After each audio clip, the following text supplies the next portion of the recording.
rush home to be with the kids, attend all the school events, handle the kids' after-school schedules, while also running the household duties.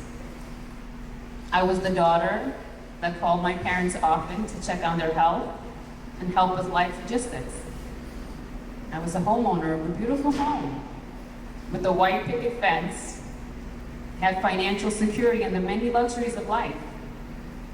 This was my life. I couldn't complain. From watching how my parents struggled, this was my beautiful life now. I had everything that I wanted. You know, accomplishing all of these life goals was like reaching the mountaintop and proclaiming victory. But who was I proclaiming victory to? My family? My friends? The rest of the world that didn't know me? You know, when the celebration was over, I stood there alone looking at the scenery. I was living the picture-perfect life and put a smile on my face while playing the role of Wonder Woman. But I was ashamed to admit that I felt so unfulfilled. I was afraid to face the truth that what the 25-year-old young woman dreamed of in life was not now what the 45-year-old woman wanted. I wanted authenticity. You know, as women in this world, we're so used to playing many roles and placing everybody else's needs as a priority. We'll carry the burden of the world on us before we even begin to face our inner truth and struggles. Choosing our happiness feels selfish, so our own desires and dreams take a back seat. Our childhood upbringing sets the stage for how we make choices later in life. And many of those major decisions are based on trauma and conditioning, rather than experience and wisdom. So when I say conditioning and trauma, I'll very briefly talk about myself. I was raised in New York City in the projects. And if anybody knows what the projects are, that's lower income housing. So we didn't have a lot of money. I grew up, quote, poor. And so when you're a kid, you feel like you're not worthy. Like, I'm not enough. I don't have what they have. And so when you think that you're poor, you grow up feeling poor as an adult, and that goes way beyond just money. As a child, I was also inappropriately touched by a family friend. You know, when you rob the innocence of a child, you're no longer the same person anymore. You build barriers. You don't want people in your space anymore. And that's a little child. Those memories stay with you as an adult. As a child, I also dealt with the loss of a family member. I lost my little brother at the age of 7. I didn't know how to express my sadness or my grief because we didn't really talk about it. You know, the adults of the family assumed she's a child, will only explain so much. But when you don't have an outlet to feel your sadness or your grief, again, you hold in the pain. So that little child holds in the pain again. As a child, I also stuttered. I could not get the words out of my mouth. So now here you are again with this child who wants to speak, who wants to express, but feels ashamed to. So once again, we hold it in. We all have stories of our childhood, and it's different for everybody. But this is what I mean when I say our childhood upbringing sets the stage for how we make choices later in life. And we make those choices based on conditioning and trauma rather than experiencing wisdom. I had so many questions about my life, my marriage, my career, where I was living, but I couldn't silence the noise in my head to hear the answers. I knew I needed to make a change, but I didn't know how or where to begin. And this is where you struggle in silence. Change, that's a big word, change is a part of nature. We don't question the change of seasons or the cycle of life and death. We simply accept it as a part of life. You know, when trees fall, it's time. When flowers bloom, it's time. When earthquakes happen, we may not like it, but it's natural and it's time. And when the prey gets hunted, it's time. You know, changes to the human body are also a part of nature, like going through puberty, menopause, or old age. We also may not like it, but we create remedies to make the process easier and accept it. Physical nature and innate human nature are one. We love walking in nature, especially when we're stressed. We feel peace in the quiet and can hear the lullabies of the birds. We breathe in that fresh air and allow that energy to revitalize our mind and body. We soak in the essence of life and appreciate the beauty in the present moment. We as human beings crave those same feelings inside of ourselves. We want our internal nature to mirror that external nature. But physical nature doesn't resist change. Yet all of a sudden, when it comes to transformations of our inner being, we have a different perspective. We hold ourselves hostage and we fear the process of changes to our thoughts, our feelings, our ambitions, our dreams that may not align with the mold that we once were. We as humans thrive in nature, yet like to put nature in a cage and call that living. We put fish in a tank, birds in a cage, animals in a zoo, and then watch their behavior. We watch how they eat, how they sleep and interact with their environment, and then make assessments on their innate qualities. But maybe if we take a step back for a moment, we can appreciate that we're only really seeing one aspect of their entire way of being. Fish don't normally swim back and forth in the same 12-inch space their entire life. Birds don't normally sit on the same perch their entire existence, they fly. We as human beings are very good at changing the natural settings of animals who are at their purest form free. You know, maybe that tiger in the zoo is pacing back and forth because it's so freaking bored out of its mind. They're too confined to carry out their normal routine, and as a result, research has shown that these animals have a 65% infant mortality rate.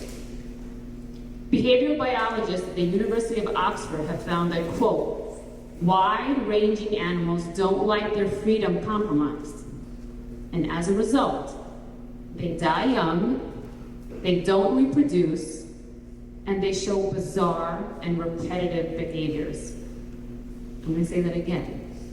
Because their freedom is compromised, they show bizarre and repetitive behaviors. That kind of sounds like humans too. We wake up, we eat breakfast, we get dressed, we go to work, we come home, we eat dinner, and then we do the same routine again, day after day after day. But if we go back to animals, their only essence, their true essence is only really seen when they're allowed to roam free and without constriction. I mean, people will travel to Africa to witness the Great Migration. There is pure wonder and fascination to witness such a natural phenomenon. Now imagine if people just traveled across houses and watched human beings go through their deepest mind, body, soul transformation. But we don't do that because we choose to go through that process in private. We don't expose our vulnerabilities or share our pain.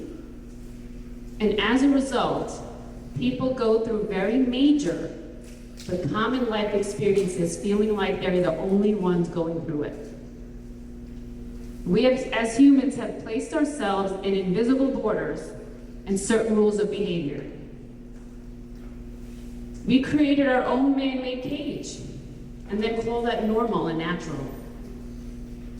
We are all showing up to this game of life with social norms, self-limiting beliefs, and childhood trauma, and then taking that leap.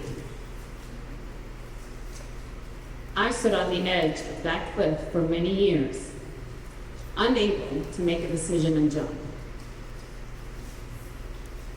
The decision of whether to end my marriage, a relationship of 25 years, was the most difficult one of my life.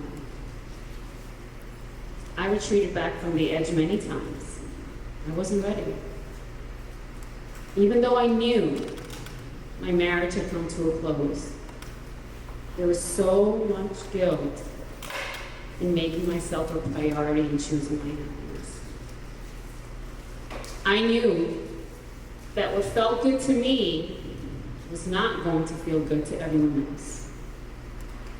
So the fear of hurting my husband, hurting my 3 children, and then facing the judgment of others prevented me from taking that leap. I didn't know how to step out of the life that looked great to everyone else, but felt inauthentic to me. But I knew it was time for me to be real about the relationship and the direction it was heading. Everyone loved us together. We had 3 children.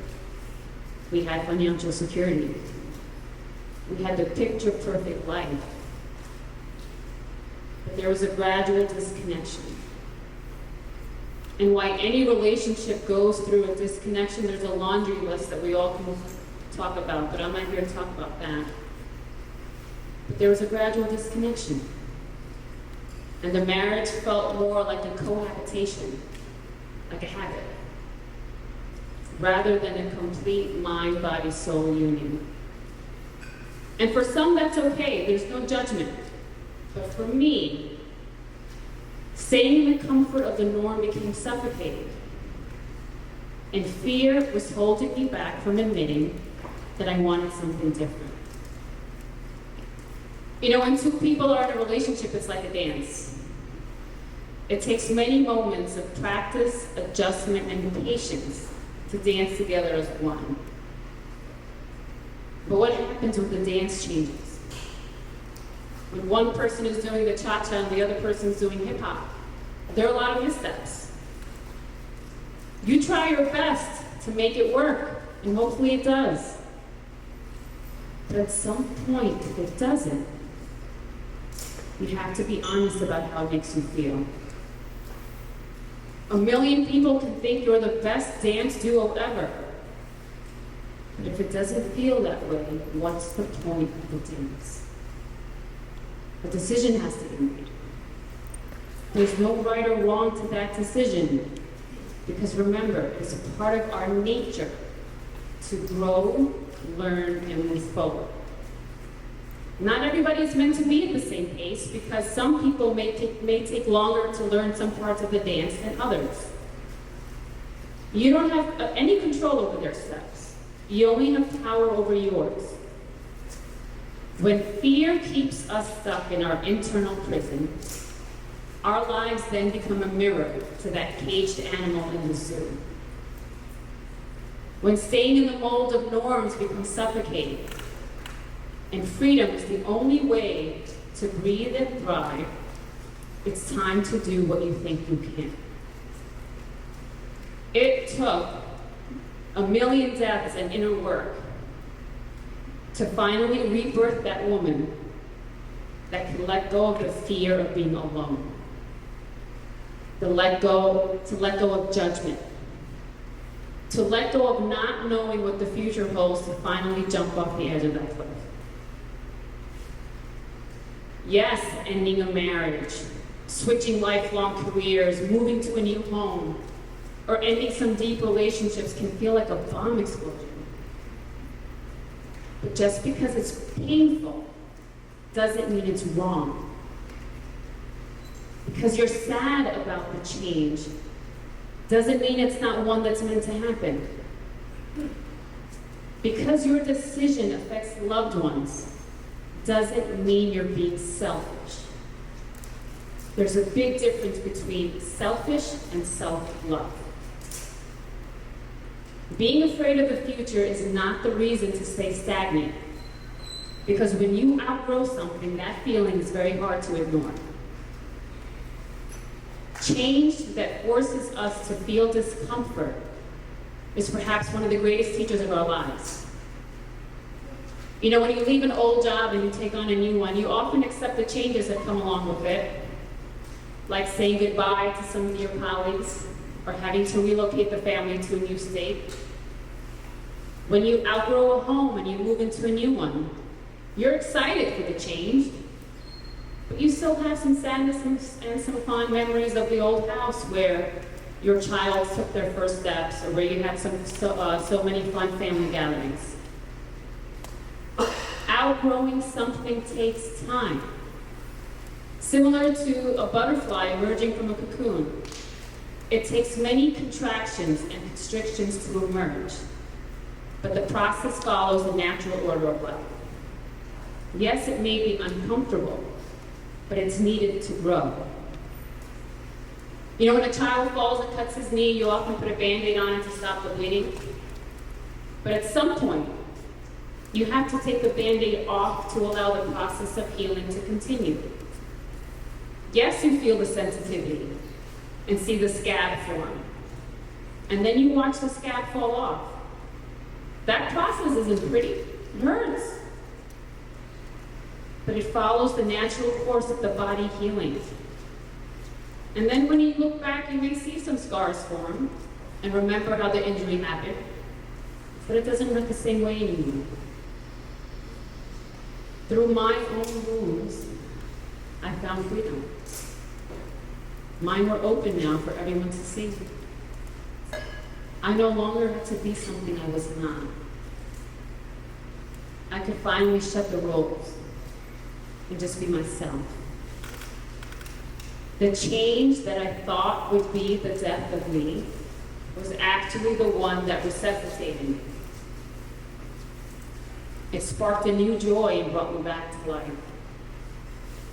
So who we are and what we want at the age of 25 is not who we are and what we want at 45. And thank God for that. Otherwise, I'd still be clubbing with my high heels till 5 a.m. instead of waking up at that hour to meditate. There's nothing wrong with either, but one of them brings me a little bit more joy at this point in my life than the other. You know, imagine for a moment if we took everyone out of this room, out of this matrix, and we put you in one that said, there's no rules, except one, love yourself. And now without fear, go and create the life that you desire. There's no right or wrong, and no matter what path you choose, you win. Imagine the decisions that we would be making if we could let go of the fear, let go of the end result, let go of judgment, and embrace every moment as a blessing. Think about all the rules you've been following your entire life. Feel into which ones feel heavy and difficult to stick with. Now break even just one of them and see how that goes. Notice how your perspective begins to shift, how your thoughts and feelings evolve, and then pause and reflect on whether it's time to make the change. And remember, just because it's painful doesn't mean it's wrong. We are the writers, producers, directors of our own life story. We get to decide the characters in the plot. We get to change the storyline at any point as the masterpiece is taking form. We may not know the ending when we begin the story, but we do need to know and want to know what we want to feel as we experience that, and that feeling is love. You know, so many people are willing to buy a lottery ticket over and over again in the hopes of winning a jackpot. Even when they continuously lose, they still take a chance and bet. In this lifetime, you are the jackpot. When you keep betting on yourself over and over, you win. When you let go of fear, you win. When you follow your heart, you win. When you choose your happiness, you win. When you allow yourself to fail, you win. Because you're going to grow and you're going to learn. And then when you choose to stand up and try again, you win. So keep betting on yourself, and you will be the wealthiest person on this planet. You don't always need to know where you're headed, but you do need to know how you feel as you're going on this journey. You came into this world by yourself, and you will leave by yourself. So stop aligning yourself as a package deal with everything and everyone in your life. The only promise you made to anyone when you came into this planet was to learn and grow through each other. That's very different from staying in something you have outgrown. The byproduct of your evolution is that everyone around you benefits. When you unlock the door to your prison, you unlock the door for many others. So look at that thing that you're afraid of. You know that thing that you always put aside? It's all in the closet. I don't want to look at it. I don't want to face it. We all have that. But if you look at it, that's where your victory is. That's where your superpower is. That's where your freedom is. The moment you decide that you are the key to your happiness, freedom is yours, and there's no turning back. So it's up to you to decide how you want to exist in this lifetime. Do you want to be the lion in the cage? Or do you want to be the eagle in the sky? The choice is yours. I made mine. You know, 3 years ago is when I was going through all of these major shifts. There were many moments that I was on the floor crying. Like, how did my life get to this? How did I end up here? And remember, I'm the one who made the decision. But just because you're the one who makes the decision doesn't mean you're not sad about it. And if 3 years ago someone would have come to me and said, hey, Asha, a year and a half from now, you're going to write a book. And it's going to be a bestseller. And a year and a half after that, you're going to travel a country and speak. I would have looked at them like, shut the... And what are you talking about? Because I was before crying. I do not know what my world is going to look like. All I needed to know at that point was, it was time. And it's your time. Life is too short to sit there and think, I'm okay. Things are good. Things are functional. You can live a life like that. You can live in the safe zone. You can stay in the box. Or you can choose to step out of the box and be authentic and take chances. Because those are the people that are living. They're not surviving, they're thriving. You want to get to the point where it's okay. You want to be where it's at. This is amazing. Life is beautiful. I am so happy to be here. But you have to choose it. I do have a slide after that. All right, there are a lot of big words here, so I'm going to read this here. A revelation can lead to a self-revolution, which then creates an evolution that leads to your self-elevation. Some of these words are on those singing bowls that you're trying to find out there. But a revelation, you know that part where things are going okay and things are fine and you're going into routine. But then you get to the point where, boom, there's that thing. There's that thing you want to do. You want to do it. And that thought keeps coming up in your mind, I want that. I want that. You don't know how or where, but you know I want that. So a revelation can lead to a self-revolution.